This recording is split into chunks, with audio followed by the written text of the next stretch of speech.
நீங்கள் அன்பு என்னும் ஆடையில் உங்களை அணி செய்யுங்கள்.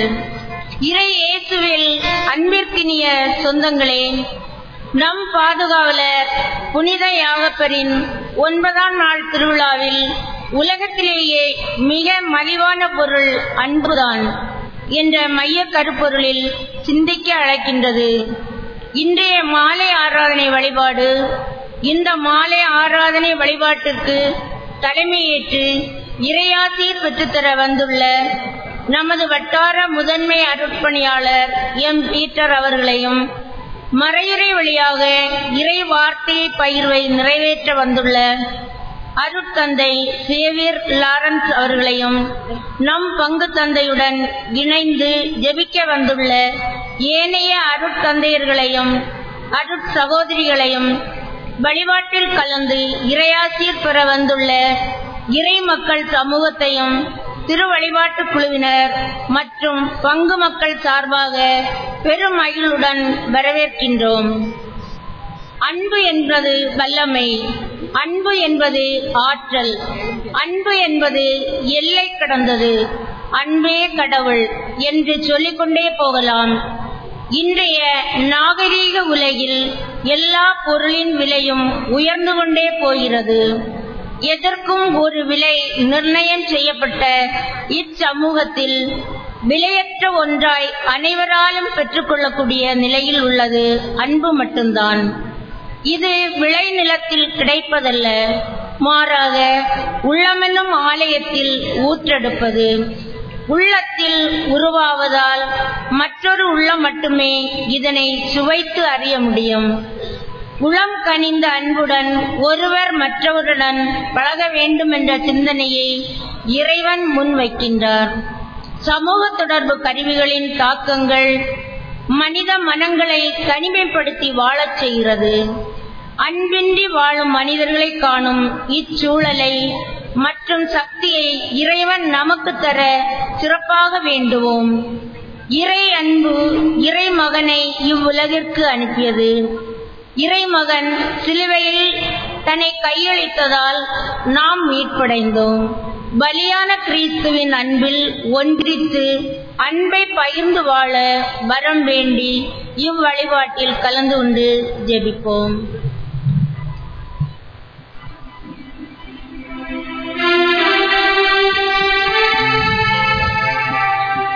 அன்பார்ந்த சகோதரர்களே, சகோதரிகளே, நம்முடைய பங்கின் பாதுகாவலர் திருத்தூதர் யாகப்பரின் திருவிழாவை நம் குடும்ப விழாவாக கொண்டாடி அதன் நிறைவு கட்டத்திலே 9வது நாளிலே வந்திருக்கின்றோம். இந்த மாலை ஆராதனையிலே ஜெபிப்பதற்காக வந்திருக்கின்ற உங்கள் எல்லாரையும் அன்போடு வரவேற்கின்றோம். தொடர்ந்து நம்முடைய திருவிழா கொண்டாட்டம் நம் உள்ளமெல்லாம் மகிழ்ச்சியால் துள்ளக்கூடிய ஒரு காலமாக நம்முடைய உறவுகள் இறைவனோடும் ஒப்பிக்கப்பட உள்ளமெல்லாம் மகிழ்ச்சியால் துள்ள வாழ்த்துகின்றோம். இன்று இந்த மாலை ஆராதனையில் நாம் இறைவனை போற்றி புகழ்வோம். இறைவன் ஒரு ஆண்டாக நம்முடைய பாதுகாவலர் வழியாக நமக்கு செய்து வந்திருக்கின்ற எல்லா நன்மைகளுக்கும் இந்த மாலை ஆராதனையிலே நன்றி சொல்லுவோம். நன்றி மறந்த மக்களாக நாம் வாழ்ந்திருந்தால் அவைகளுக்காக இறைவனிடம் மன்னிப்பு கேட்போம். இன்னும் புதிய ஆண்டில் இன்னொரு ஆண்டு நாம் பயணிக்க இறைவன் நிறைவான அருளை நம் எல்லாருக்கும் தந்தருள வேண்டும் என்று வேண்டி இந்த மாலை ஆராதனையில் புனிதர் வழியாக இறைவனை பார்த்து மன்றாடுவோம்.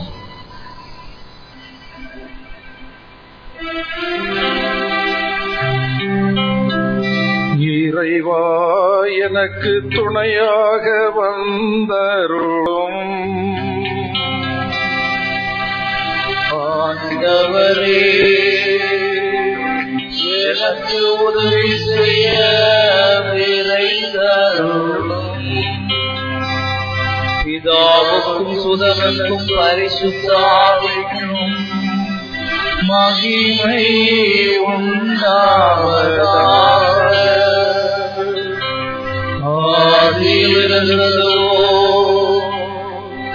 இப்பொழுதும் எப்பொழுதும் என்றென்றும் இருப்பதாக. ஆமென்.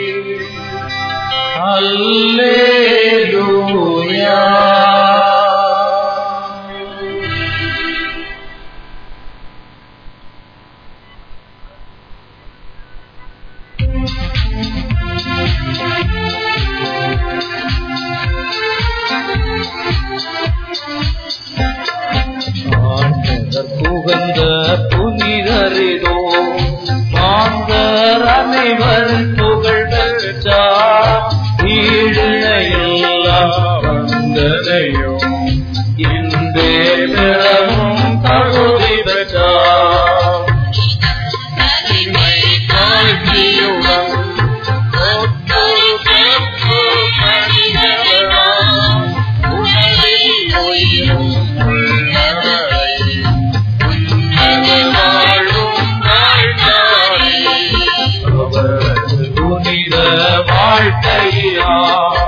ஆயிரம் பேர்களாம் தானே அவல நோய்கள் கொண்டவர்கள் அற்புதமாகவே குணம் பெற்றார்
நானே நல்லாயன், எனது ஆடுகள் எனது குரலுக்கு செவிசாய்க்கின்றன. எனக்கும் அவற்றை தெரியும், அவையும் என்னை பின்தொடர்கின்றன என்ற இயேசுவின் வார்த்தைக்கிணங்க ஆண்டவர் என் நாயனாக இருக்கின்ற போது எக்குறையும் எனக்கில்லை. வாழ்வும் வளமும் வழங்கும் நல் தேவையின் என்றும் நம்முடன் பயணிப்பார் என திருப்பாடல் 23 எடுத்து சொல்கிறது. திருப்பாடல் ஆசிரியருடன் நாமும் இணைந்து சங்கீத வரிகளை பாடி ஆனந்திப்போம். ஆண்டவரே, நீர் என்னிடம் 5 தாலந்து ஒப்படைத்தீர். இதோ இன்னும் 5 தாலந்து சம்பாதித்துள்ளே.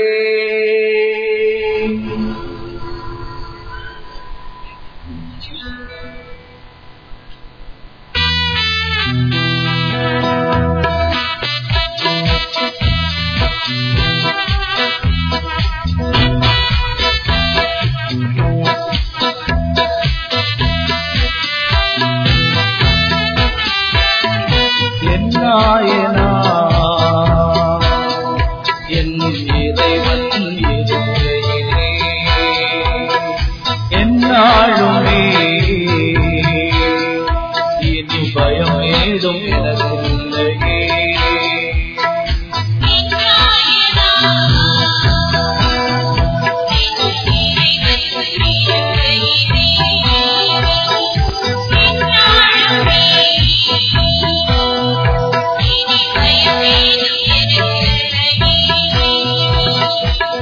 நாளும் பாப்பா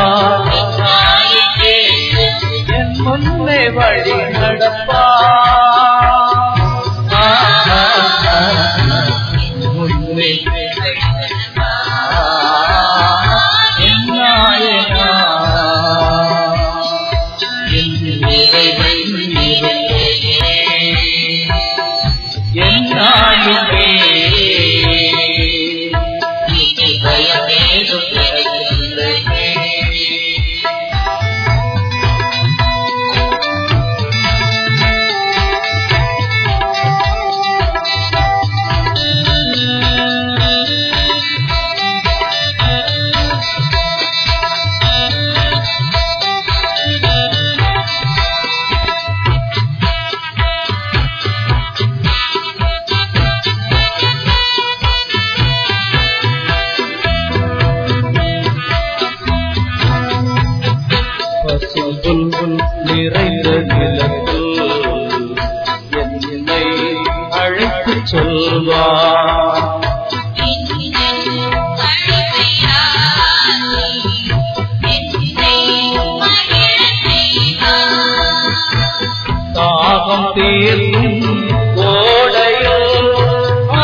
வழி நடப்பா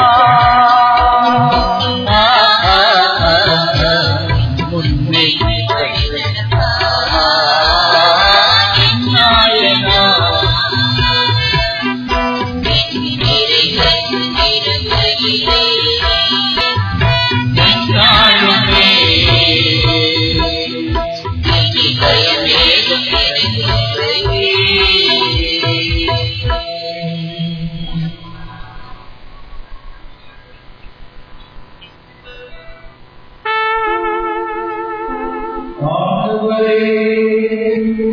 நீரினிடம் 5 தாலந்து ஒப்படைத்தீ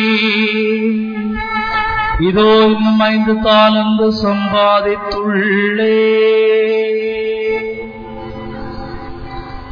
இறைவனின் இல்லத்தில் தங்கி வாழும் பேறு பெற்றவர்கள் இறைவனின் அன்பை எந்நாளும் சுவைத்து வாழும் பாக்கியம் பெறுவார்கள்.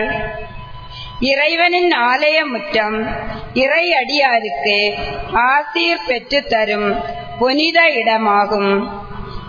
வான்படைகளின் தேவனே புகழ்ந்து பாடுவது என்பது உயிர் வாழும் நமக்கு பாக்கியம் என்பதை எடுத்து கூறும் 84வது திருப்பாடலை அனைவரும் இணைந்து பாடுவோம். நன்று நன்று நம்பிக்கைக்குரிய நல்ல ஊழியனே, சிறியவற்றில் நீ நம்பிக்கைக்குரியவாய் இருந்தாய், ஆதலால் உன்னை பெரியவற்றுக்கு அதிகாரியாக்குவே. உன் தலைவனது மகிழ்ச்சியில் சேர்ந்து கொள்.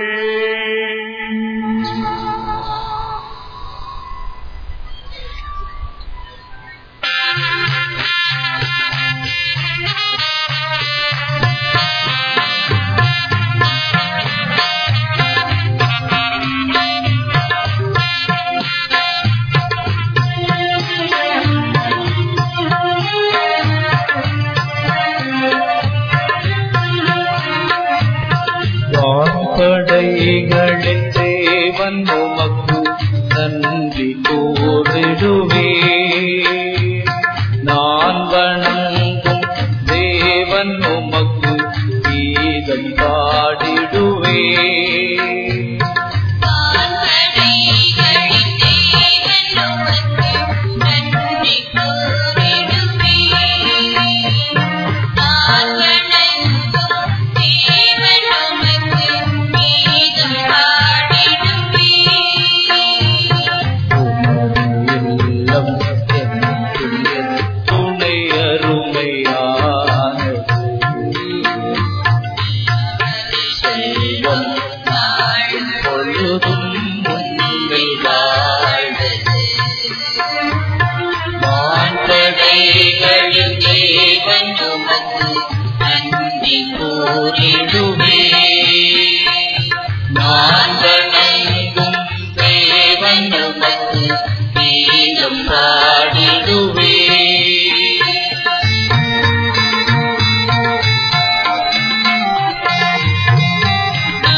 தேடி சோர்ந்து வாடும் என் ஆன்மா, எனது உள்ளமும் உடலும் என்று சேர்ந்து பாடும் என் தேவா.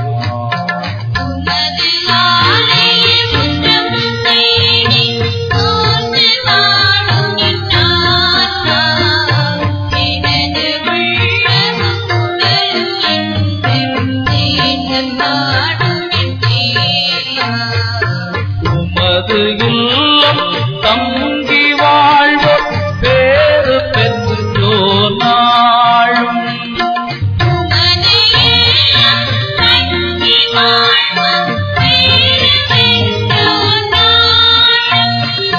இந்த நாளும் உம்மை புகழ்ந்தால் இந்த வாழ்வு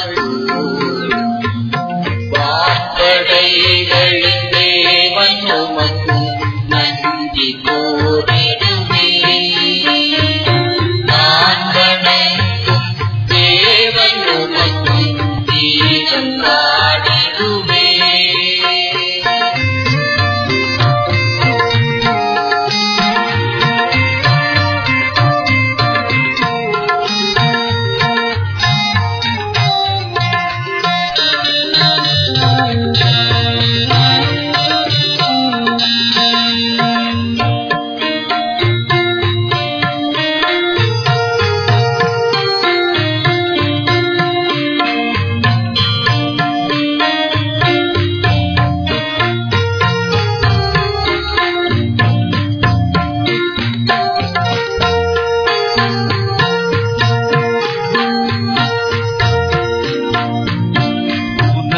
பார்வை என்னில் விழுந்திடும் திருநாள் கண்டிட துடிக்கின்றேன்.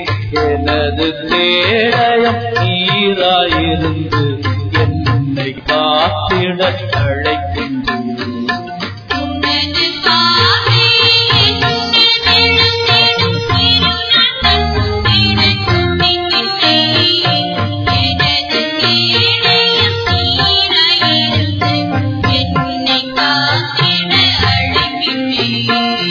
உமது ஆலய முற்றங்களில் நான் ஒரு நாள் வாழ்ந்திட துடிக்கின்றேன்.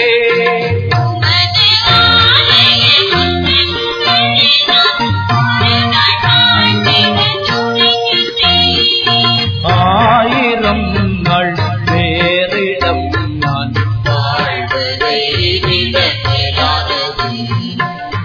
ஆண்படைகளின் தேவன் உமக்கு நன்றி கோரிடுவே.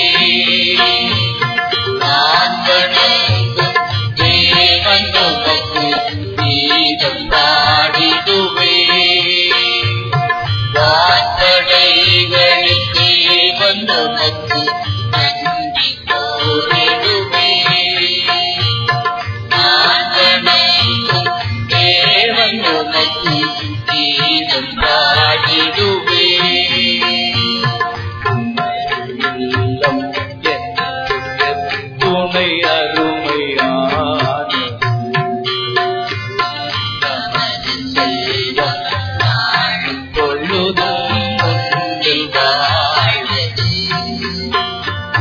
வான்படைகளின் தேவன் உமக்கு நன்றி கோரிடுவே. நான் வணங்கும் தேவன் உமக்கு கீதம் பாடிடுவே.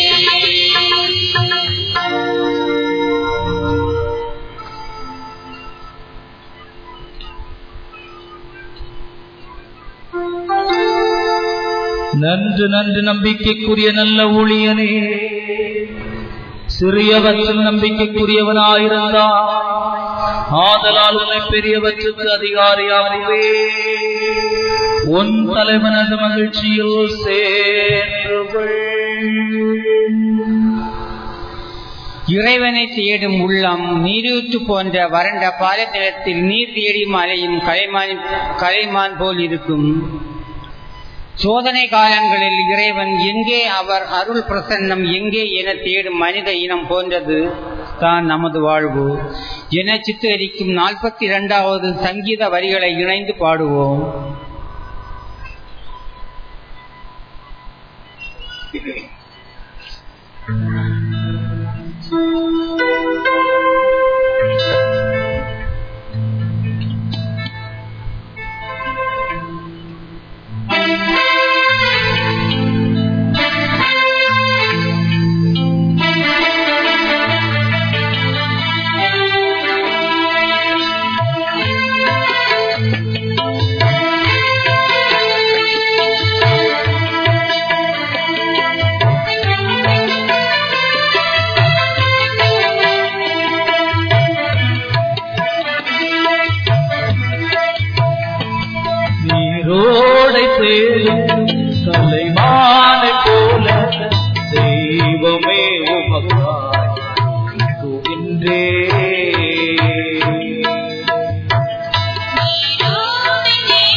நம்பிக்கை நாதம் நீர்தாமே இங்கே நான் போவேன்.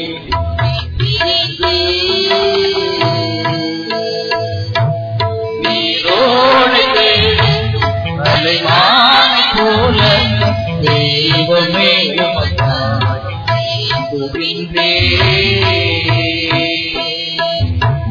நீரோடை தேடும் அலைமானை போல தெய்வமே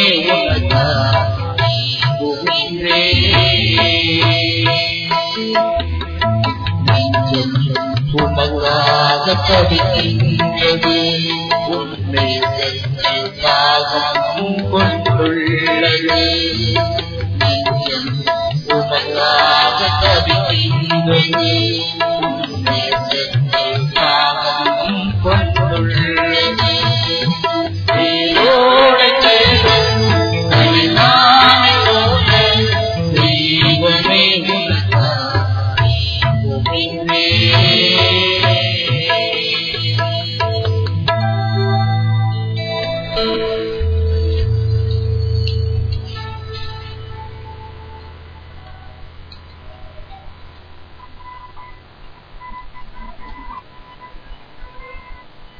இறைவனின் குருக்களே ஆண்டவரை வாழ்த்துங்கள்.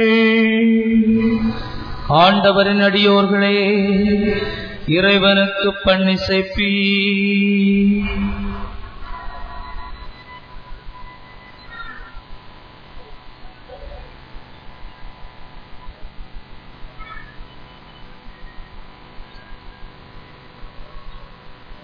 நற்செய்தி வாசகத்திற்காக அனைவரும் எழுந்து நிற்போம்.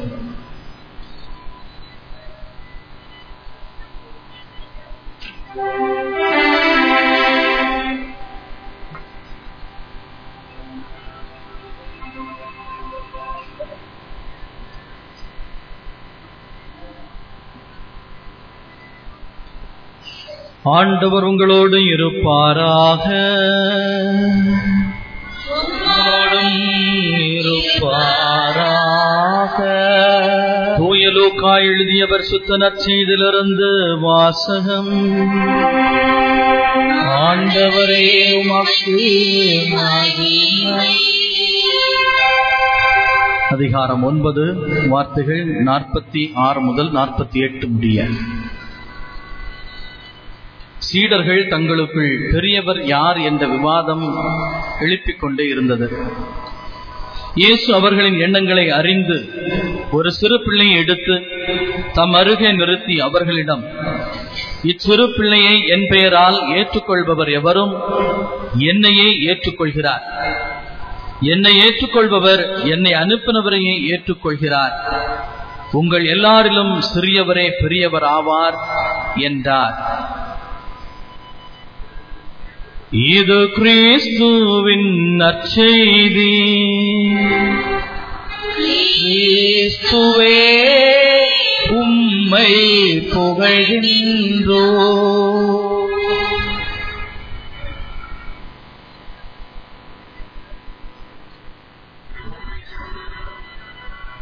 பிறக்கின்ற பொழுது பிச்சைக்காரனாய் பிறந்து இறக்கின்ற பொழுது ஏன் கடன்காரனாய் செல்ல வேண்டும்? திருமண வைபவத்துக்கு சென்று மொய்யெழுதி நம்முடைய வரவை நாம் பதித்துக் கொள்கிறோமே. உலகம் என்று மிகப்பெரிய நிலப்பரப்பில் நாம் பிறந்திருக்கிறோம். நம்முடைய வரவை நாம் பதித்துக் கொள்ளக்கூடாதா? வெறுமனே உண்ணுவதும் உறங்குவதும் தான் வாழ்க்கை என்றால் அதை இந்த மண்ணும் செய்யும், மரமும் செய்யும். ஆனால் நாம் மனிதர்கள். ஊதுபத்தியை பாருங்கள், இந்த உலகிலிருந்து தன்னை அழித்துக் கொள்கின்ற பொழுது மனத்தை கொடுத்து கொண்டு போகிறது. மனிதர்களாக நாம் மட்டும் ஏன் காயங்களை விட்டு செல்கிறோம்? இந்த காயங்களுக்கு நாம் மருந்தாக கூடாதா? அல்லது இயேசு கிறிஸ்துவை போல இந்த உலகிற்கே ஒரு அன்பு விருந்தாக நாம் மாறக்கூடாதா? புனித யாகப்பருடைய பாதுகாப்பு நிழலிலே வாழுகின்ற உங்கள் அனைவருக்கும் இந்த மாலை வழிபாட்டை தலைமையேற்று நடத்தி கொண்டிருக்கின்ற முதன்மை குரு அருள் பணியாளர் பீட்டர் சார்பிலும், உங்களுடைய பங்கு தந்தை டன்ஸ்டன் சார்பிலும், இங்கிருக்கின்ற ஏனைய குருக்கள் அருள் கன்னியர்கள் சார்பிலும் விழா நல்வாழ்த்துக்களை மகிழ்ச்சியோடு தெரிவித்துக் கொள்கின்றேன். காலையில் எந்திரிச்ச உடனே எல்லாருக்கும் ஒரு கிளாஸ் காஃபி வேணும். ஒரு சில வீட்டுல எல்லாம் டம்ளர் காட்டினாதான் பிள்ளைங்க பாயிலிருந்து எந்திரிப்பாங்க. Bed coffee. அதுவும் அந்த காஃபி பக்கத்து வீட்டுல எல்லாம் மணக்கணும். நெஸ்கஃபே, நரசுஸ். காஃபி குடித்த பிறகு பல்லு விளக்கணும். பழைய காலத்து மாதிரி வேப்பங்குச்சியோ கறிக்கட்டையோ மணலோ தேவைப்படாது. வெளிநாட்டுக்காரன் தயாரிச்ச ஒரு பிரஷ் வேணும், அதுக்கு கூட ஒரு பேஸ்ட், அது வாய் மணக்கணும். அது முடிந்த பிறகு செய்தித்தாள் வாசிப்பார்கள். தமிழை வாசித்தால் கேவலமாக இருக்கும், ஆங்கிலத்தை வாசித்தால் சிறிது பந்தாவாக இருக்கும். அதற்கு பிறகு காலை உணவு. இதுவும் பழைய காலத்து மாதிரி பழங்கஞ்சியோ கருவாட்டு குழம்போ ஊறுகாயோ துவையலோ தேவைப்படாது. ஒரு இட்லி 1.5 தோசை சாப்பிட்டாதான் ஸ்டைல், அது ஃபேஷன். தொலைக்காட்சியில் வருவது போன்று மேகி நூடுல்ஸ் நான் 2 நிமிடத்தில் தயாராகி விடுவேன், என்னை தயாரித்து உண்ணுங்கள். ஒரு அதிவிரைவான உலகம். அது முடிந்த பிறகு கல்லூரிக்கு செல்ல வேண்டும், வேலைக்கு செல்ல வேண்டும் என்று சொன்னால் கண்டிப்பாக ஒரு ஜீன்ஸ் பேண்ட், ஒரு டிஷர்ட், ஒரு ரெய்பன் கிளாஸ், கண்டிப்பாக ஒரு பைக் இருக்கணும். அதிலும் கண்டிப்பாக ஒரு நோக்கியா செல் இருக்கணும். அண்ணன் நோக்கினாள் அவளும் நோக்கினாள் என்று சொன்ன மாதிரி. இப்படிப்பட்ட ஒரு பரபரப்பான, ஒரு பொருளாதார மயமாக்கப்பட்ட, ஒரு சந்தை மயமாக்கப்பட்ட ஒரு உலகத்திலே அன்புதான் இந்த உலகத்திலே மலிவான பொருள் என்பதிலே சிந்தித்து பார்ப்பதில் இந்த நியாயம் இருக்கிறது. ஒரு மலிவான பொருள் என்று சொன்னால் அந்த பொருள் அதிகமாக கிடைக்கிறது என்று சொல்லலாம். இல்லை என்றால் இது ஒரு விலை மதிப்பில்லாத ஒரு பொருள் என்று சொல்லலாம். ஒரு பொருளுடைய மதிப்பு அது கிடைப்பதையும் கிடைக்காததையும் பொறுத்துதான் இருக்கிறது என்று பொருளாதார அறிஞர்கள் சொல்லுகிறார்கள். The value of a commodity depends upon the scarcity or availability of the same. ஒரு பொருளுடைய இருப்பு எப்படி இருக்கிறது அல்லது இல்லாமை எப்படி இருக்கிறது என்பதை பொறுத்துதான் இந்த பொருள் அருமையான பொருள் அல்லது மலிவான பொருள் என்று சொல்ல முடியும். ஒருவேளை கடற்கரையிலே பயங்கரமான மீன்பாடு என்று சொன்னால் புத்தங்கடை கடையிலே 10 ரூபாய்க்கு 10 சாலை கிடைக்கும். இது மலிவானது. அருமையானது என்று சொன்னால் அங்கே மீன்பாடு இல்லை என்று சொன்னால் 10 ரூபாய்க்கு 2 சாலை, விருப்பம் உண்டா வாங்கிட்டு போ, இதுவும் அருமையானவர். இப்படி ஒரு பொருள் எது அதிகமாக கிடைக்கிறதோ, எது விலைமதிப்பில்லாமல் பாவிக்கப்படுகிறதோ, இது மலிவான பொருள் என்று சொல்லப்படுகிறது. உதாரணமாக, இந்த கோயிலை கட்டியிருக்கிற அந்த இரும்பு அதிகமாக கிடைக்கிறது, ஆனால் உறுதியான பொருள். இது இல்லாமல் இந்த கோயில் கட்டி எழுப்ப முடிந்திருக்க முடியாது. சிமெண்ட் அதிகமாக கிடைக்கிறது, மதிப்பில்லாமல் போகிறது, ஆனால் அந்த பொருள் இல்லாமல் இந்த கட்டிடம் அல்லது இந்த கோயில் எழும்பி இருப்பதில் நியாயமே கிடையாது. ஆனால் இன்னொரு பக்கத்திலே லோக பொருட்களுடைய பார்க்கின்ற பொழுது தங்கம், வைரம், அரிதான பொருட்கள் உலகத்திலே ஒரு சில இடங்களில் மட்டும்தான் தோண்டி எடுக்கப்படுகிறது என்று சொன்னால் ஓடோடு சென்று வாங்குகிறார். இந்த திருவிழா நேரத்திலே உங்களுடைய ஊரில் எத்தனை நபர்கள் புதிய நகைகளை வாங்கியிருப்பீர்கள்? நாளை காலையில் பார்த்தால் தெரியும் யாருடைய கழுத்தில் கனமாக தொங்குகிறது என்று. இது ஒரு அரிதான பொருள். இப்படி எந்த பொருள் விலைமதிப்பில்லாமல் கிடைக்கிறதோ, எந்த பொருள் அதிகமாக கிடைக்கிறதோ, அதை நாம் தேடி தேடி செல்லாமல் எது அரிதாக கிடைக்கிறதோ, எது யாருக்கு கண்ணுக்கு படாமல் என்னுடைய கண்ணுக்கு படுகிறதோ அந்த பொருளை நான் தேடி தேடி வாங்கிக் கொள்கின்ற பொழுது மனிதனை நான் மறந்து போகிறேன். மனிதர்கள் எங்களுக்கு வேண்டாம். உதாரணமாக, ஒரு பெரிய வீடு கட்டுகிறோம், 4 அறைகள் இருக்கிறது. வீட்டிலே 4 பேர் இருந்தால் என்றால் 4 பேர் 4 அறையில இருந்து கொண்டு 4 செல்போனில், இப்பதான் பெரிய பெரிய செல்போன், ஆப்பச்சட்டி மாதிரி செல்போன் இருக்கு, பேசிக்கொண்டே இருக்கிறார்கள். யாரோடு பேசுகிறார்கள் என்பது யாருக்குமே தெரியாது. மனிதர்களை மறந்து கொண்டு விலையுயர்ந்த பொருட்கள் மீது என்னுடைய நாட்டத்தை நான் வைத்துக் கொள்கின்ற பொழுது என்னோடு வாழ்கின்ற மனித சமூகத்தை நான் மறந்து போகிறேன். எப்பொழுது மனிதன் மீது இருக்கின்ற ஒரு மதிப்பை நான் குறைத்துக் கொள்கிறேனோ, எப்பொழுது எனக்கு கிடைக்காத ஒரு அரிதாக இருக்கின்ற ஒரு பொருள் மீது என்னுடைய நாட்டத்தை நான் அதிகப்படுத்துகிறேனோ, இது ஒரு சரியான கிறிஸ்தவ வாழ்க்கையாக இருக்காது. உதாரணமாக சொல்கிறேன் என்று சொன்னார். அப்பொழுது அந்த பிச்சைக்காரன் எந்திரித்து அந்த குழந்தைக்கு ஒரு முத்தம் கொடுத்து விட்டு, நீ செய்த காரியம் எனக்கு மிகவும் பிடித்தமாக இருந்தது, நான் இந்த ஹோட்டலை விட்டு வெளியேறுகிறேன், நீங்கள் அமைதியாக சாப்பிடுங்கள் என்று சொன்னார். இயேசு கிறிஸ்துவில் பிரியமானவர்களே, இறைவனுடைய சாயலாக படைக்கப்பட்டு ஆரோக்கியப்படுத்த அறிவுஜீவியாக இந்த உலகத்தில் நடமாடி கொண்டிருக்கின்ற பொழுது மனிதனுக்கு இந்த அன்பு மட்டும்தான் தேவையாக இருக்கிறது. உலகத்தில் எத்தனையோ சொத்து சுகங்களை எல்லாம் சேர்த்திருக்கலாம், ஆனால் அன்பு மட்டும் இன்னும் மிச்சமாக இருக்கிறது என்று சொன்னால் அது மிகையாகாது. அது விடையளிக்கப்படாத கேள்வியாகத்தான் இருக்கிறது. இறைமகன் இயேசு இந்த அன்புக்கு ஒரு உச்சகட்டமாக தன்னையே கொடுத்திருக்கிறார். அன்பு என்றால் என்ன என்பதற்கு நம்முடைய பொது விவிலியத்திலே ஒரே ஒரு இலக்கணம் மட்டுமே கொடுக்கப்பட்டிருக்கிறது. இந்த விவிலியத்தில் இருக்கிற 7,73,693 வார்த்தைகளிலும் இதுதான் இலக்கணமாக இருக்க முடியும். பேதுரு எழுதிய முதல் திருமுகத்திலே 3ஆம் அதிகாரத்தில் 16வது வசனம் மிக தெளிவாக நமக்கு சொல்கிறது. அன்பு என்றால் என்ன? இறைமகன் இயேசு கிறிஸ்து பாடுபட்டு சிலுவையிலே அறையுண்டு மரித்திருக்கிறார். இதனால் அன்பு என்ன என்பதை நாம் புரிந்திருக்கிறோம். ஆகவே நம்மோடு வாழ்கின்ற சகோதர சகோதரிகளுக்கு நம்முடைய உயிரை கொடுக்க நாம் கடமைப்பட்டிருக்கிறோம். இதுதான் அன்பு என்றால் என்ன என்பதற்கு விவிலியத்திலே கொடுக்கப்பட்ட இலக்கணமாக இருக்கிறது. இயேசு கிறிஸ்து எனக்காக உயிரை கொடுத்தார், இதனால் அன்பு என்ன என்பதை நான் உணர்ந்திருக்கிறேன். ஆகவே நம்மோடு வாழ்கின்ற சகோதர சகோதரிகளுக்காக உயிரை கொடுக்க நான் கடமைப்பட்டிருக்கிறேன். நம்மிடத்தில் 2 ஜாதிகள், ஒன்று உயிரை எடுப்பவர்கள், இன்னொன்று உயிரை கொடுப்பவர்கள்.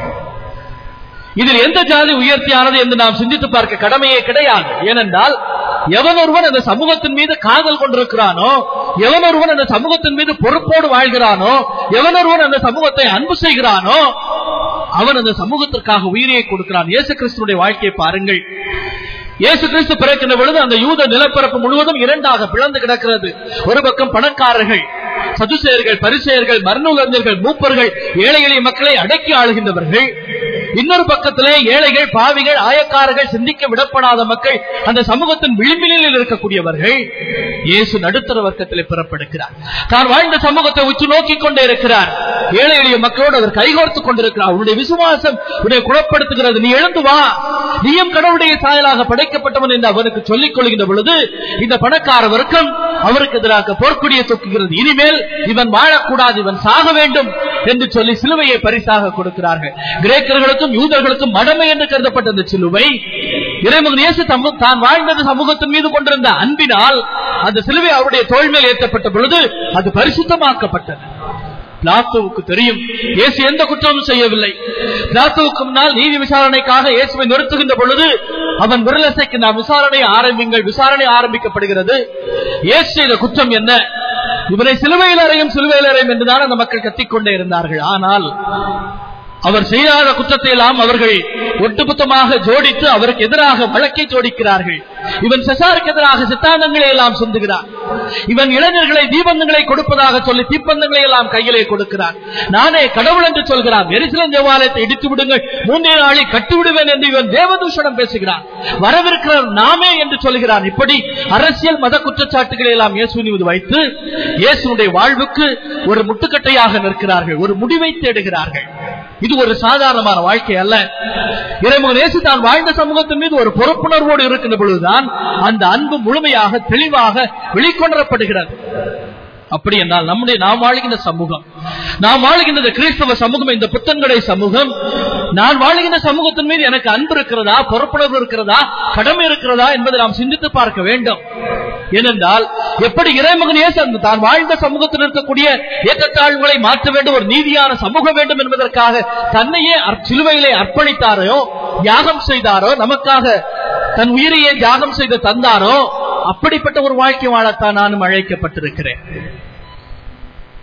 ஒன்று மட்டும் நாம் யோசித்து பார்க்க வேண்டும். என்னுடைய சமூகம் இன்னும் நிலையான ஒரு வளர்ச்சியில இருக்கிறதா? அரசாங்கத்தில் எத்தனை நபர்கள் வேலை செய்கிறார்கள்? இந்த புத்தன்கடையில் இருந்து காவல்துறையில எத்தனை நபர்கள் இருக்கிறார்கள்? வாழைக்கும் சாழைக்கும் வித்தியாசம் தெரியாதவர்கள் எல்லாம் நம்முடைய மீன்வளத்துறையில வேலை செய்கிறார்கள். ஆனால் மீனோடு வேலை செய்கிற நபர்கள் எல்லாம் அந்த துறையில் அதிகமான நபர்கள் வேலை செய்வதே கிடையாது. அப்படி என்றால் எங்கோ தவறு நடந்து கொண்டே இருக்கிறார். இந்த சமூகத்தின் மீது எனக்கு அக்கறை இல்லை என்று சொன்னால் இந்த சமூக வாழ்வு நான் அன்பு செய்கின்ற ஒரு வாழ்வாக இருக்க முடியாது. எடுத்துக்காட்டாக நாளை தினம் உங்களுக்கு அன்பு நண்பர் பென்னி சொல்லிக் கொண்டிருந்தார், திருவிழா நேரத்தில் இங்க சாப்பாடு சமபந்தி. ஒருவேளை இந்த விழாவிற்கு நம்முடைய தமிழக முதலமைச்சர் மாண்புமிகு ஜெயலலிதா அவர்கள் வருவதாக வைத்துக் கொள்வோம். விழா முடிந்தது, அவர் சாப்பாட்டிற்காக காத்திருக்கிறார். 1/2 மணி நேரம், 3/4 மணி நேரம், 1 மணி நேரம் ஆகிறது, சாப்பாடு வரவில்லை. சற்று கோபத்தோடு எந்திரித்து திரும்பவும் சென்னைக்கு சென்று விட்டார். என்ன நடக்கும்? ஏகப்பட்ட விசாரணைகள் நடக்கும். உங்களுடைய பங்கு தந்தை, பங்கு பேரவை, இந்த பக்கத்தில் இருக்கக்கூடிய திருவட்டார் போலீஸ் ஸ்டேஷன் உள்ள அந்த பொறுப்பான காவலாளிகள், டிஎஸ்பி, எஸ்பி, மாவட்ட கலெக்டர் எல்லாருக்கும் ஒரு விசாரணை நடத்துவார்கள். தமிழக முதலமைச்சர் உங்களுடைய கிராமத்திற்கு புத்தன்கடைக்கு வந்தாரே, ஏன் மதிய உணவு சரியான நேரத்துக்கு வழங்கப்படவில்லை, அவர் ஏன் கோபத்தோடு சென்று விட்டார் என்று ஏகப்பட்ட விசாரணைகளை கட்டவிழ்த்து விடுவார்கள். ஆனால் இன்னும் நம்முடைய சமூகத்திலே, நம்முடைய சுற்றி வாழ்கின்ற பகுதியிலே எத்தனையோ மக்கள் சாப்பாடு இல்லாமல் படுக்கைக்கு செல்கிறார்கள். எந்தாவது ஒரு விசாரணை நடந்ததுண்டா? யாராவது நாம் கேள்வி கேட்டு இருக்கிறோமா? அப்படி என்றால் எனக்கு இந்த சமூகத்தின் மீது அக்கறையே கிடையாது, எனக்கு இந்த சமூகத்தின் மீது பொறுப்பே கிடையாது. நான் இந்த சமூகத்தை காதல் செய்யவில்லை, நான் இந்த சமூகத்தை அன்பு செய்யவில்லை, இந்த சமூகத்திற்காக என்னை நான் கொடுக்க தயாராக இல்லை என்று தான் பொருள் கொள்ள முடியும். இயேசு கிறிஸ்துவில் பிரியமானவர்களே, என்னுடைய வாழ்க்கை இந்த சமூகத்தோடு ஒத்து போகின்ற பொழுது, என்னுடைய வாழ்க்கை ஒரு பொறுப்புணர்வோடு போகின்ற பொழுது, இது மலிவான அன்பல்ல, இது பொறுப்புணர்வோடு உள்ள ஒரு அன்பாக, ஒரு அருமையான அன்பாக, அரிதாக்கப்பட்ட ஒரு பொருளாகத்தான் இந்த அன்பு எனக்கு கிடைத்திருக்கிறதை நாம் பொருள் கொள்ள முடியும். இந்த நேரத்திலே யாகப்பருடைய நிலையை வாழ்ந்து கொண்டிருக்கிறவர்கள் நீங்கள், நம்முடைய சமூக வாழ்க்கையை நாம் எடுத்து பார்ப்போம். இந்த அன்பை, இந்த பொறுப்புணர்வை, இந்த கடமையை, என்னுடைய சமூகத்தை நேசிக்கின்ற இந்த மாண்பை நான் எப்படி பிள்ளைகளுக்கு சொல்லிக் கொடுக்க முடியும்? திருமணத்தின் பொழுது அன்பு வெளிப்படுத்தப்படுகிறது. பீடத்துக்கு முன்னால மாப்பிள்ளை பொண்ணு வருவாங்க, சாமியார் கேட்பார், இன்பத்திலும் துன்பத்திலும் உடல் நலத்து நோயிலும் நீ இவளுக்கு பிரமாணிக்கமாக இருந்து உன்னுடைய வாழ்நாளெல்லாம் இவளை நேசிக்கவும் மதிக்கவும் வாக்களிக்கிறாயா? கொஞ்சம் பேர் ஆமன்னு சொல்லுவாங்க, கொஞ்சம் பேர் தஞ்சாவூர் பொம்மை வேலை தலையாட்டி வைப்பாங்க, கொஞ்சம் பேருக்கு பக்கத்தில் இருக்கிற மதனியார குழந்தையார சொல்லி கொடுக்கணும், ஆமன்னு சொல்லு, புரோட்டா இறைச்சி ரெடி. திருமணம் முடிகிறது. 2-3 மாதங்களிலே அந்த புதிய மாப்பிள்ளையை தேடி அவருடைய ஃப்ரெண்ட்ஸ் யாராவது வருவாங்க. வீட்டுல இருக்கானா? அப்ப பொண்டாட்டி அழகாக பதில் சொல்லுவாங்க, சாப்பிட்டு கொண்டிருக்கிறாங்க, குளித்துக் கொண்டிருக்கிறாங்க, தூங்கி கொண்டிருக்கிறாங்க, கொஞ்ச நேரம் கழிச்சு பாருங்க. இதே நபரிடத்துல 5-6 வருடங்கள் தாண்டி 2-3 குழந்தைகளை பெற்றெடுத்த பிறகு யாராவது வந்து உங்களுடைய கணவர் வீட்டில் இருக்கிறார் என்று கேட்டால், அவர் குளித்துக் கொண்டிருக்கிறார், முதல்ல இருக்கிறாங்க, இப்ப இருக்கிறார், சாப்பிட்டுக் கொண்டிருக்கிறார், தூங்கி கொண்டிருக்கிறார், சிறிது நேரம் கழித்து வாருங்கள். அதே நபரிடம் 50 அல்லது 60 வருடங்கள் தாண்டி யாராவது வந்து உங்களுடைய கணவர் வீட்டில் இருக்கிறாரா என்று கேட்டால், அது கிடக்குது, கூட்டு போங்க. ஆடு மாடுகளுக்கு வித்தியாசம் இல்லாமல் அது இது என்று அக்ரிணை உயிர்திணைக்கு வித்தியாசம் தெரியாமல் பேசுகின்ற ஒரு சமூகத்தில் இருக்கின்ற பொழுது, இந்த குடும்பத்திலிருந்து பிறக்கின்ற ஒரு குழந்தை சமூகத்தில் இளைஞராக வீசி எறியப்படுகின்ற பொழுது அவன் எந்த பொறுப்புணர்வோடு இருக்கிறார்? அவர்களுக்கு பொறுப்பில்லை என்று சொல்லவில்லை. அவர்களுக்கு பாசம் இருக்கிறது, நட்பு இருக்கிறது, 100% பொறுப்பு இருக்கிறது. அதை எப்படி வழிநடத்த வேண்டும்? ஒரு இளைஞன் இன்னொரு இளைஞனை பார்த்து மாப்பிள்ளை, மக்களே, மச்சா என்று சொன்னால் 100% அன்பு இருக்கிறது, 100% நட்பு இருக்கிறது, 100% அவன் ஒரு பண்பானதாக இருக்கிறான். இந்த இளைஞனை அல்லது இளம்பெண்ணை என்னுடைய சமூகத்தின் மீது அவன் பொறுப்புணர்வோடு வாழ வேண்டும் என்று சொன்னால் அவனுக்கு சரியான வழிநடத்தல் வேண்டும். அந்த அன்பை நான் கற்றுக் கொடுக்க வேண்டும். அப்படி என்றால் இறைமகன் இயேசு சிலுவை, அந்த சிலுவையோடு எனக்கும் பங்கு இருக்கிறது என்பதை நான் உணர்ந்து கொள்ள வேண்டும். அப்படி உணர்ந்திருந்தால் மட்டும்தான் இந்த மலிவாக்கப்பட்ட இந்த அன்புக்கு ஒரு மதிப்பை நாம் கொடுக்கிறோம். எல்லாரும் புதாசுவன் பரிசுத்தாவின் பேராலே போட்டு கடைசியில் ஒரு முத்தம் கொடுப்பாங்க. இது எந்த மறைக்கல்வி ஆசிரியரும் சொல்லிக் கொடுத்ததே கிடையாது. கடைசியில் ஒரு கிஸ்.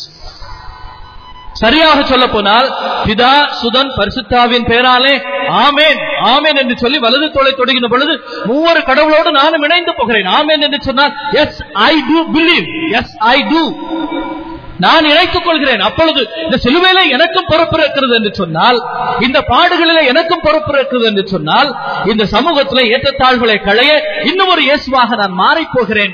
அந்த அன்பை, மலிவான பொருளை, எங்கும் யாவத்திருக்கிற இந்த மாண்பை இன்னொரு நபரோடு நான் பகிர்ந்து கொள்வதிலே, இன்னொருடைய முகத்திலே நான் இயேசுவை கண்டுகொள்கிறேன், மகிழ்ச்சி பெறுகிறேன். என்னுடைய சமூகம் மிக சிறப்பான ஒரு சமூகமாக வாழ்ந்து போகிறது.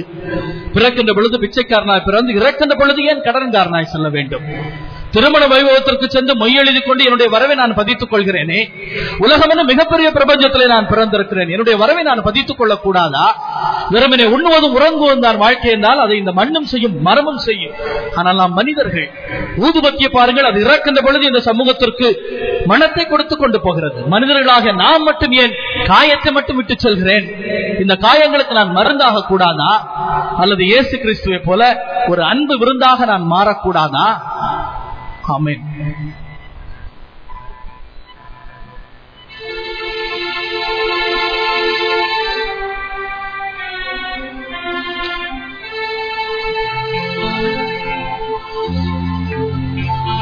இறுதி வரை நிலைத்திருப்பவன் கடவுளருளும் மீட்பை பெறுவார்.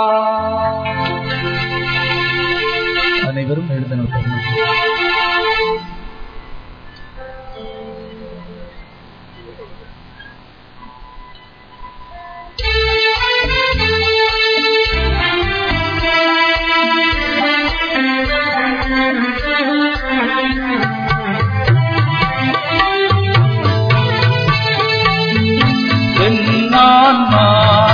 இறைவனையே ஏற்றி போற்றி மகிழ்கின்றது,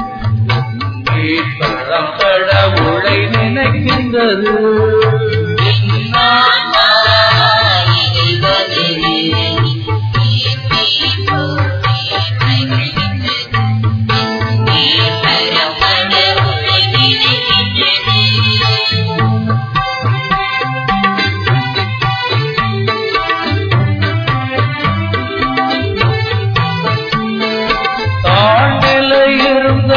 அடியவரை தயவுடன் கண்கள் நோக்கினார்.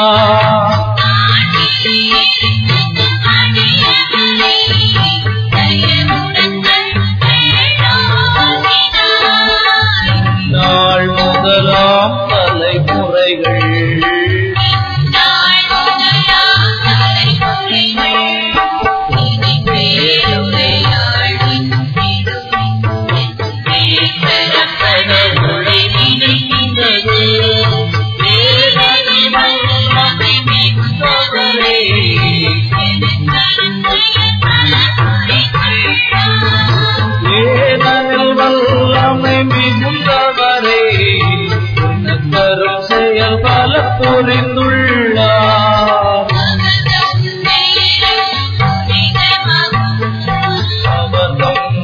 வாழவும் எதிர்வரும் தீமைகளை பொறுமையினால் வெல்லவும் ஒருவருக்கொருவர் நன்மை செய்து வாழ்ந்திட தேவையான அருளை தர வேண்டுமென இறைவா உம்மை மன்றாடுகிறோம்.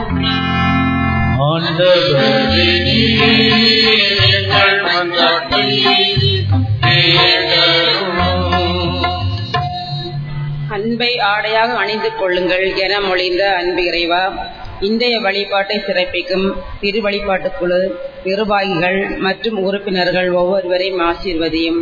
அவர்கள் என்றும் உமது ஆவியின் துணையால் எமது பங்கின் வழிபாடுகள் நிகழ்வுகளை நல்ல முறையில் வழிநடத்திட தேவையான அருள் தர வேண்டுமென இறைவா உம்மை மன்றாடுகின்றோம்.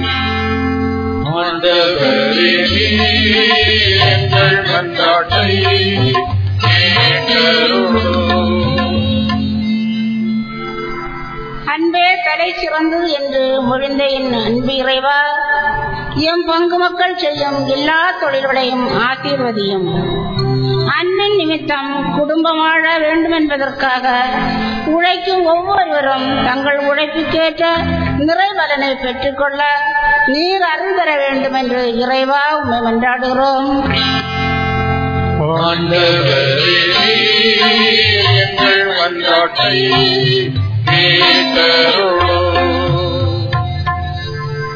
அன்பு மன உறுதி அளிக்கும் என மொழிந்த இறைவா, எங்கள் விசுவாசத்தில் நாங்கள் உறுதியாய் நிலைத்து நின்று உம் வார்த்தையின்படி வாழ்ந்து என்று உமக்கு சாட்சிகளாய் வாழ வேண்டிய அருள் தர வேண்டும் என இறைவா உம்மை மன்றாடுகிறோம்.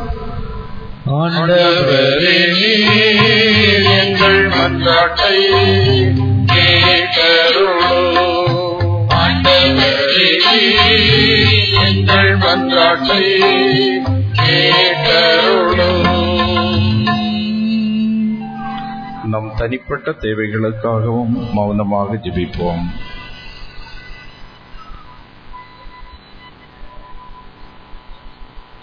இரக்கமும் அன்பு நிறைந்த எங்கள் நேச தந்தையே, உம்முடைய அருமை பிள்ளைகளாகிய நாங்கள் எங்கள் இதயத்தின் இயக்கங்களை, உள்ளத்தின் உணர்வுகளை விண்ணப்பமாக சமர்ப்பித்தோம். ஏற்று எங்களை ஆசீர்வதித்தருளும். இங்கே பகிரங்கமாக நாங்கள் அறிக்கையிடவில்லை என்றாலும் இன்னும் எத்தனையோ தேவைகள் எங்கள் வாழ்க்கையிலே அத்தனையும் நீர் அறிவீர். உமது திருவுளத்திற்கு ஒத்ததாக இருக்கும் என்றால் நிறைவேற்றி தாரும். எல்லாவற்றிற்கும் மேலாக நாங்கள் ஆண்டவனுடைய சாயலிலே, அன்பு சாயலிலே படைக்கப்பட்டவர்கள். அன்பு செய்யவும் அன்பு செய்யப்படவும் இயங்கக்கூடியவர்கள். எல்லாரையும் அன்பு செய்யக்கூடிய விசாலமான ஒரு இதயத்தை எங்களுக்கு தாரும். எங்கள் ஊரில் உள்ள சின்ன பிள்ளைகள் எல்லாம் இயேசு குழந்தையைப் போல வயதில் வளர வளர அறிவிலும் ஞானத்திலும் வளர்ந்து கடவுளுக்கும் மனிதருக்கும் பிரியமுள்ள பிள்ளைகளாக இருக்க செய்யும். எங்கள் இளைஞர்களும் இளம் பெண்களும் லட்சியவாதியாகிய கிறிஸ்துவை போல கொள்கை பிடித்தமுடையவர்களாக இருக்க செய்யும். படிக்கின்ற பிள்ளைகள் எல்லாம் கருத்தூன்றி படித்து தங்களுடைய வருங்காலத்தை வளமாக்கிட, எதிர்காலத்தை ஒளிமயமாக்கிட அருள் புரியும்.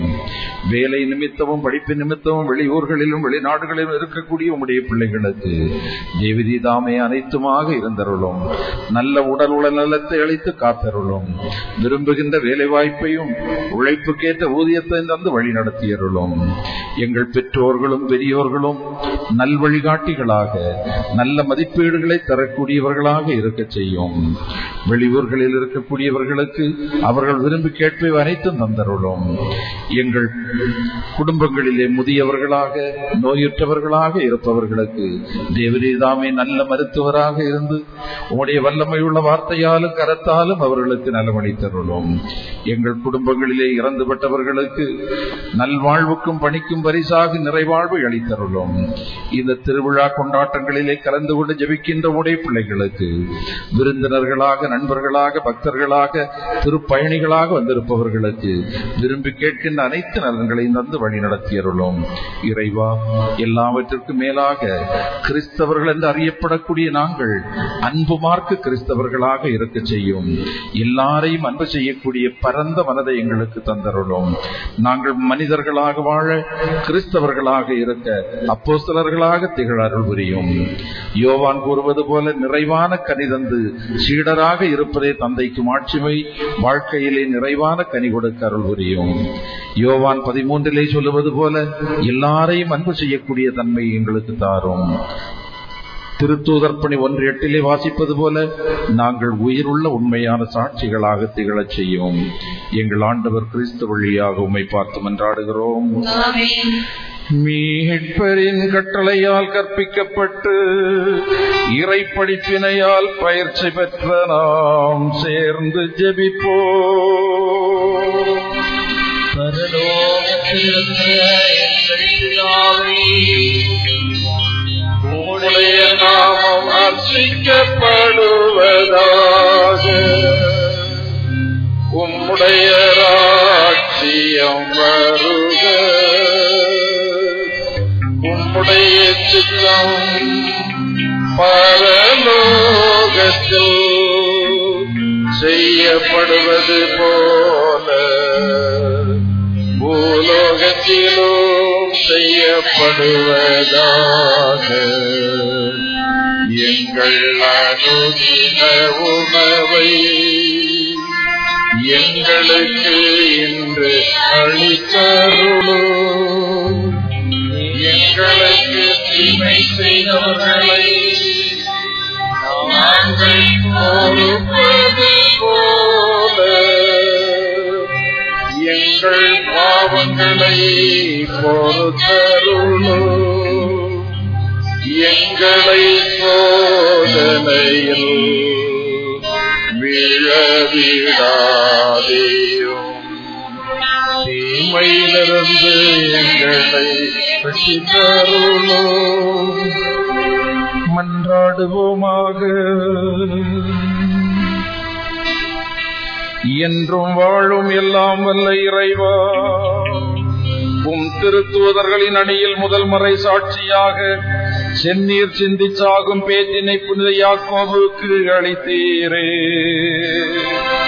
அவருடைய வீரமிக்க விசுவாச அறிக்கையினால் நாங்கள் உறுதி பெறவும், அவருடைய பரிந்துரையால் உமது திருச்சபை என்றும் காக்கப் பெறவும் அருள் புரிவீராக. எங்கள் ஆண்டவராகிய கிறிஸ்து வழியாக உம்மை மன்றாடுகிறோம்.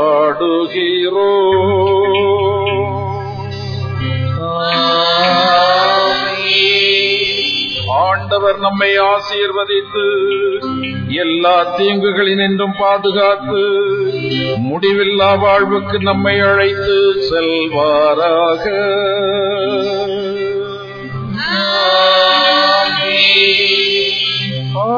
ஆண்டவரை வாழ்த்துவோமாக. இறைவனுக்கு நன்றி.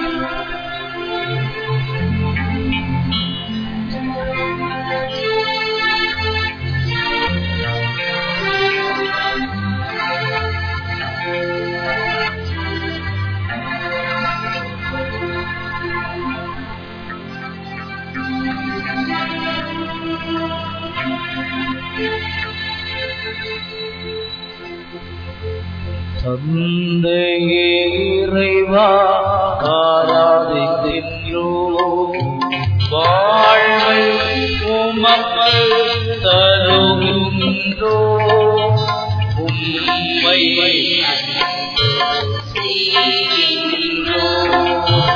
இயேசுவை இறைவா ஆராதிக்கின்றோம். வாழ்வை உமக்கு தருகின்றோம். உம்மை செய்கின்றோம். ஆவியே இறைவா ஆராதிக்கின்றோம்.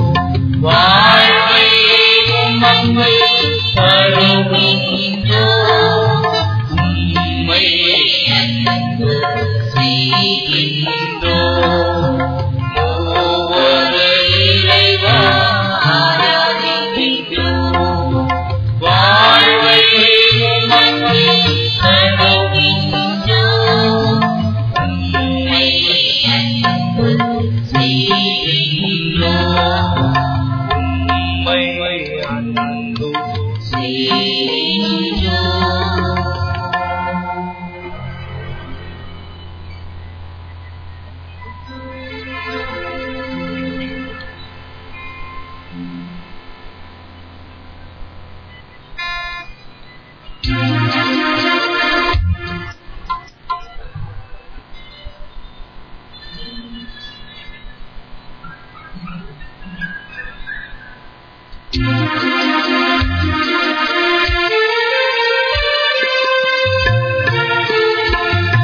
தங்காத இமை போல நான் வாழ்கிறேன்.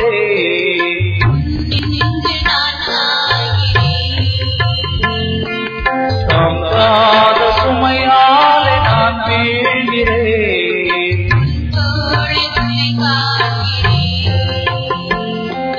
நான் என்னில்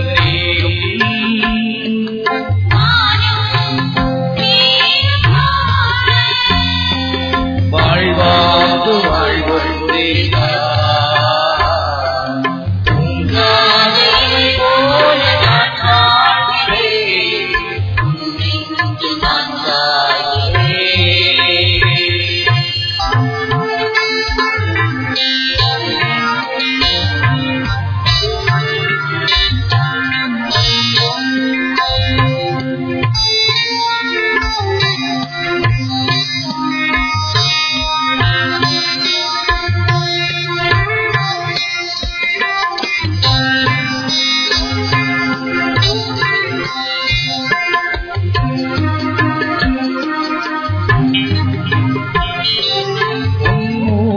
காத்தாலே உயிர் வாழும் ஜீவன் நீ இன்றி உயிரில்லையே.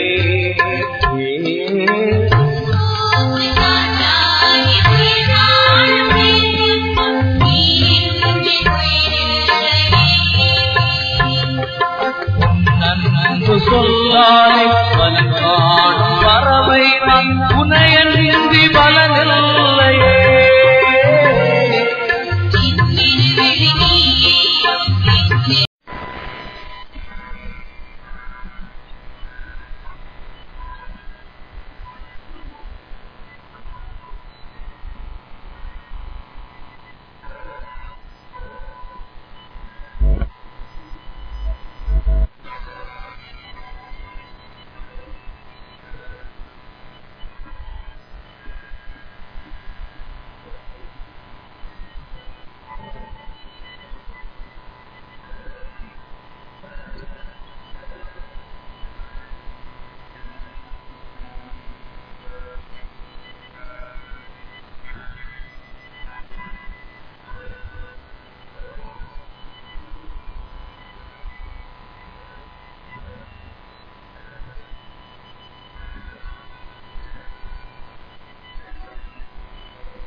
நாங்கள் விண்ணக திருப்பதிகள் என்பதை திருப்பாவை எங்களுக்கு நினைவுபடுத்தி என்று உங்களை நோக்கி வருமாக நாங்கள் பயணம் செய்ய எங்களுக்கு சொல்வதாகும். எங்களாகிய வழியாக நோக்கி நின்றார்கள். வாக்கு திருவடி வாழ்வில் வாசித்தோம். கணக்கு பதினான்கு இவை சொற்றொடர்கள் 1 முதல் 5 வரை. சீயோன் மலை மீது ஆட்டுக்குட்டி நிறுத்தச் சென்று அதன் பிள்ளையும் அதனுடைய தந்தையும் பிள்ளையும் தங்கள் நெற்றியில் புரிகின்ற 1,44,000 அதனுடைய இருந்தனர். பின்னர் விண்ணகத்தில் ஒரு குரலை கேட்டு அது திருவிழத்தின் இறைச்சல் போலும் சீரடி உணர்வும் போலும் யாழையிட்டு ஒரு இசை போல முடிகிறது. அது 1,44,000 பேரும் கரிகளின் மீது 4 உயிர்களுக்கும் மூப்பர்களுக்கு முன்பாக புதிய பாடலை பாடிக்கொண்டிருந்தார்கள். மண்ணுலகிலிருந்து விலை கொடுத்து மீட்கப்பட்ட அவர்களை தவிர யாராலும் அந்த பாடலை கற்றுக்கொள்ள முடியவில்லை. அவர்கள் பெண்களோடு சேர்ந்து தங்களை கரைபிடித்துக் கொள்ளாமல் கப்பை காத்துக் கொண்டவர்கள். ஆட்டுக்குட்டி சென்ற இடம் என்றும் அதை பின்தொடர்ந்தவர்கள். கடவுளுக்கும் ஆட்டுக்குட்டிக்கும் உரிய முதற்கதியாக மனித குலத்திலிருந்து விலை கொடுத்து மீட்கப்பட்டவர்கள். அவர்கள் வாயிலிருந்து பொய்யே வந்ததிலே என்று அவர்கள் ஆசித்தவர்கள். இவ்வாண்டவர் விளங்கும் அருள்வாக்கு.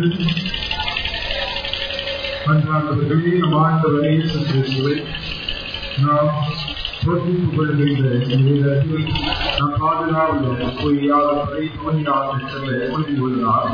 அது அனைத்து விலங்காகும் அன்றாடமாகும். உலகளாவிய திருச்சபை விண்ணகத்தை நோக்கி ஏற்றப்படுகிறது. எல்லா இனத்தாரை செல்வையப்படுத்தி தூய்மைப்படுத்தும் பணியை சிறந்த முறையில் ஆற்றினார். இறைவா பொய்யாக வழியாகும் என்றார்கள். உளம்பறைத்தோரார்கள் பிறகும் நோயால் நிலையை நலம் பெறவும் ஒடுக்கப்பட்டோர் உரிமை வாழும் பிறவும் அமைதி இழந்தோர் அமைதி பெற வேண்டும் ஆண்டவரே புரிந்தார்கள். இத்திருவிழாவின் சிறப்பிற்கு குழம்பியுள்ள நாங்கள் நடைபெறும் ஆழ்ந்த நம்பிக்கை அருள்களை வாழ்வு நாம் நிரப்பப்படுகிறது. ஆண்டவரே புரிந்தார்கள். புதுலகம் அலுவலகம் இளம் ஈடுபட்ட இடங்களை படிப்பது எங்களுக்கு விரைவாக கைமாறு கிடைத்திட வேண்டும் என்று ஆழ்ந்தவரை என்றார்கள். என்று வாழ் தந்தால் எங்களது அனைத்து தேவைகளையும் திருமணம் சமர்ப்பிக்கும் எங்களை ஆசிரியர் இத்திருப்பமையுடையாக புகழ் மறைவுடைய உள்ளங்களை ஏற்றுக்கொள்கிறார்கள். இதனால் எங்கள் வாழ்வு விண்ணக மனம் தமிழ் வாழ்வாக வருவதாக எங்களாண்டவராக வழியாக இருந்தார்கள். ஆண்டவருடைய பிரிவாலை உதவி கொண்டு ஆண்டவருக்கு இருப்பாராக மன்றாடுவோமாக. ஆண்டவரை எங்கள் பாதுகாவலர் சரியாக நிறைவாக ஆக்குவது இது பகுதிகளிடமிருந்து இறையாற்றல் செயல்படுவதாக உமது உண்மையை வழியை வீசுவதாக தந்தை அதன் உண்மையாக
வழியே நடைபெறுகின்ற பொழுது பிள்ளைகளும் அதனைத் தொடர்ந்து இளைஞர்களும் அதைத் தொடர்ந்து பெரியவர்களும் குறிப்பாக பெண்கள் அதைத் தொடர்ந்து ஆண்கள் குறிப்பாக செல்லுமாறு கேட்டுக்கொண்டு சிறுவர்கள் இவர்களைத் தொடர்ந்து இளைஞர்கள் அதற்கு பின்பாக சூழலானது என்றும் ஆகவே நிபுணம் எங்கள் மற்றோடு கலந்துள்ள விளையாட்டோடு கேட்டுக்கொள்கிறேன்.